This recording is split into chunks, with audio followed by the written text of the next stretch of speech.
Senator Erwin Tulfo, patungkol po sa kaganapan na nangyayari ngayon sa pagitan ng Chinese Embassy at sa atin pong mga senador.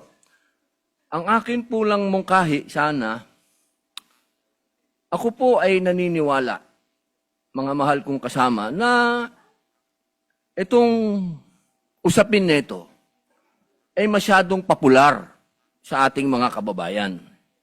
At ang magsalita ka ng patungkol sa pagsasaayos ng singalot na ito ay hindi pabor sa sino man na magsasalita nang gusto mong magkaroon ng kapayapaan.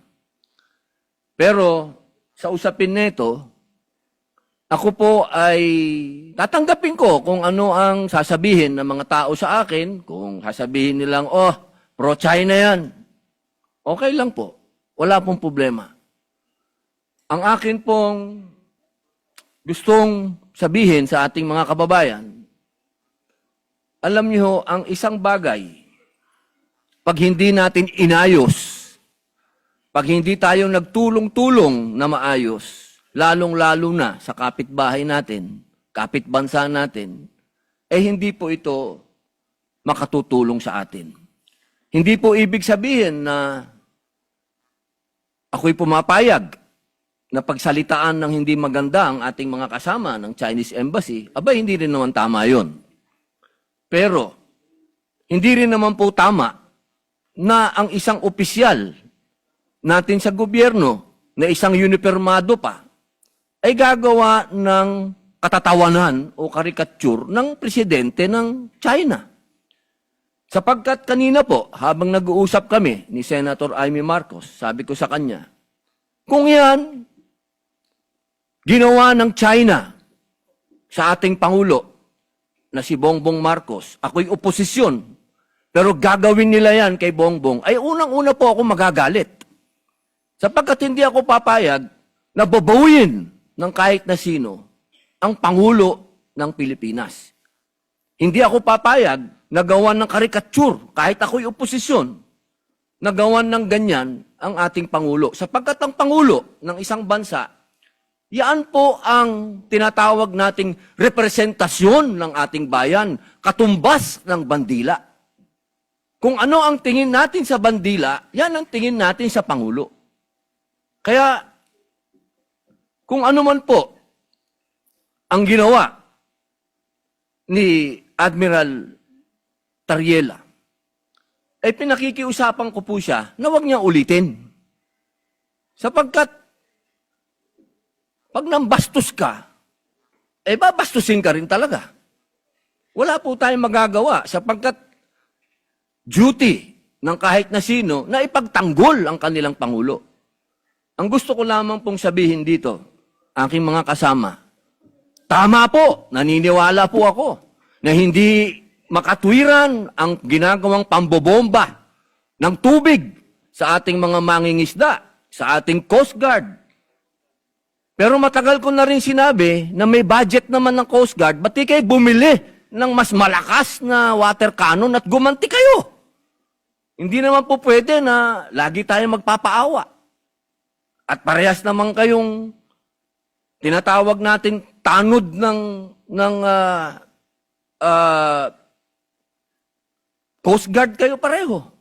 Hindi naman kayo gray ship. Ang gray ship, yun ang military. Kapag hindi naman pwede yun. Yun ang tinatawag natin na escalation. Pero kung dalawa kayong white ship dyan, at nagbombahan kayo ng tubig dyan, walang ano yun. Walang issue yun, walang escalation yun, dahil pareho kayong tanod baybayin. Pareho kayong nagpoprotekta ng coast natin. Pero para sa usapin nang ikaw ay magtatalumpati at gagawin mong katatawanan yung Pangulo ng isang bansa, palagay ko, inuulit ko po, ako po ay oposisyon. Pero kahit sinong gumawa niyan sa presidente ko, hindi ako papayag. Ako'y tatayo din at talagang makakatikim din sa akin yun ng mga salitang hindi niya makakain. Sapagkat sa akin, anuman ang political affiliation natin, pagdating sa Pangulo sa ibang bansa, iisa tayo. Solid dapat tayo, nakatayo dapat tayo sa Pangulo natin, pag-usapin na ng ibang bansa na. Kaya sana po, nakikiusap po ako sa Chinese Embassy at sa ating mga kasama na sana po ay matapos na ito, makapag-umpisa na po tayo ng magandang relasyon, pag-umpisahan natin ng pag-uusap, sapagkat, alam niyo po, meron din po tayong ibang mga kasinggalot. Tahimik nga lang tayo. Katulad po ng aking best friend sa Malaysia. Kasingalot natin yan sa Sabah. Ilan ng Pilipinong naging stateless doon? Ilan ng Pilipinong diniport nila? Pero naging tahimik naman tayo. Wala naman akong naririnig. Kaya sana, kung ano po yung ginagawa ng iba din sa atin, pantayan din natin. Alam nyo, masakit sa akin magsalita ng patungkol sa Malaysia dahil kapatid kong mga Muslim yan.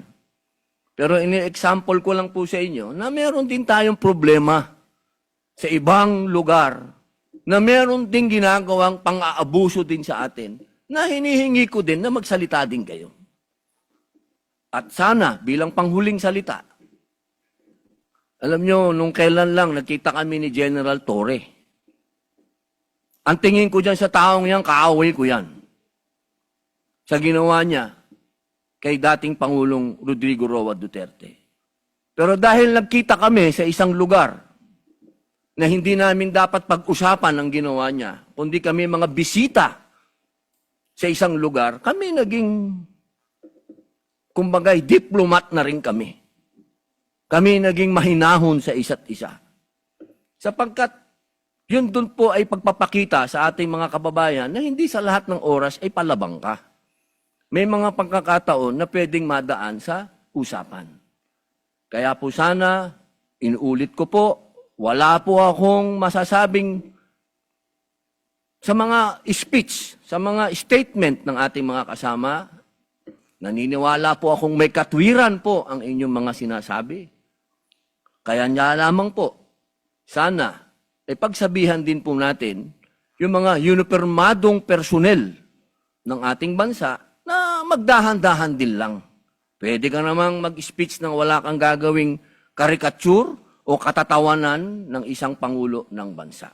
Yun lamang po, maraming salamat po, Ginoong Pangulo at sa ating pinunong mayurya.